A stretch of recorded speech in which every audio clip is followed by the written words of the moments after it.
പരിശുദ്ധ പരമ ദിവ്യകാരുണ്യത്തിന് എന്നേരവും ആരാധനയും സ്തുതിയും പുകഴ്ചയും ഉണ്ടായിരിക്കട്ടെ.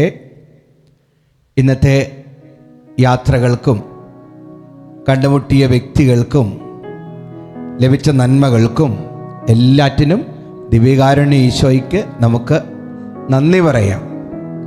ഞാൻ പലപ്പോഴും രാത്രി കിടന്നുറങ്ങുന്നതിന് മുമ്പ് ഇതുപോലെ ദിവ്യകാരുണ്യ ആരാധനയൊക്കെ നടത്തുമ്പോൾ, അല്ലെങ്കിൽ ഉറങ്ങുന്നതിന് ബെഡിലിരിക്കുമ്പോൾ എപ്പോഴും ഈശോയോട് പറയുന്ന വാക്കുകളുണ്ട്. അതായത് ഈ സങ്കീർത്തനം 27:4 ഇതെപ്പോഴും എൻ്റെ ഹൃദയത്തിൽ എൻ്റെ ഒരു ആഗ്രഹമാണ്. ഈ ആഗ്രഹം നമുക്കെല്ലാവർക്കും ഉണ്ടെങ്കിൽ ജീവിതം കുറേയും കൂടി നിറമുള്ളതാവും.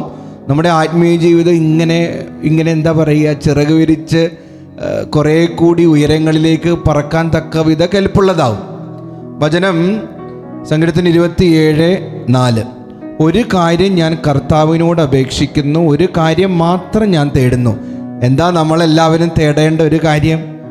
കർത്താവിൻ്റെ മാധുര്യം ആസ്വദിക്കാനും കർത്താവിൻ്റെ ആലയത്തിൽ അവിടുത്തെ ഹിതമാരായാനും വേണ്ടി ജീവിതകാലം മുഴുവൻ അവിടുത്തെ ആലയത്തിൽ വസിക്കാൻ തന്നെ. അതായത് എന്താ? കർത്താവിൻ്റെ സാന്നിധ്യത്തിലായിരിക്കണം, കർത്താവിൻ്റെ സ്നേഹത്തിലായിരിക്കണം, കർത്താവിൻ്റെ മാധുര്യം ആസ്വദിക്കാൻ കഴിയണം. കർത്താവ് കർത്താവ് കർത്താവ്, ഊണിലും ഉറക്കത്തിലും കർത്താവ്, ചിന്തകളിൽ എല്ലാറ്റിലും കർത്താവ്, എൻ്റെ ആത്മാവിൽ കർത്താവ്, ഹൃദയത്തിൽ കർത്താവ്, എൻ്റെ ജീവിതത്തിൽ കർത്താവ്, എല്ലാറ്റിലും കർത്താവിൻ്റെ ഒരു നിറവനുഭവിക്കാൻ കഴിയണം.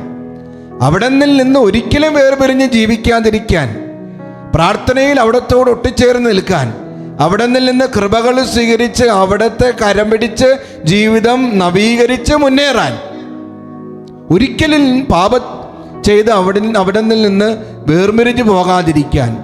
ഇനി എവിടെയെങ്കിലും ഞാൻ പതറിപ്പോയാൽ വീണ്ടും കർത്താവിനെ അവിടുത്തെ മുന്നിൽ കണ്ണീരണിഞ്ഞ് അനുദപിച്ച് വീണ്ടും കർത്താവിലേക്ക് പറന്നുയരാൻ, അവിടുത്തെ മാധുര്യം ആസ്വദിക്കാൻ, ആ കൃപയ്ക്ക് വേണ്ടി നമ്മൾ പ്രാർത്ഥിക്കേണ്ട. ഇന്ന് കിടന്നുറങ്ങുമ്പോൾ ഞാനും നിങ്ങളും ഒക്കെ ചിന്തിക്കണം, ഞാനും എൻ്റെ ഈശോയായിട്ടുള്ള ബന്ധം എങ്ങനെയാണ്?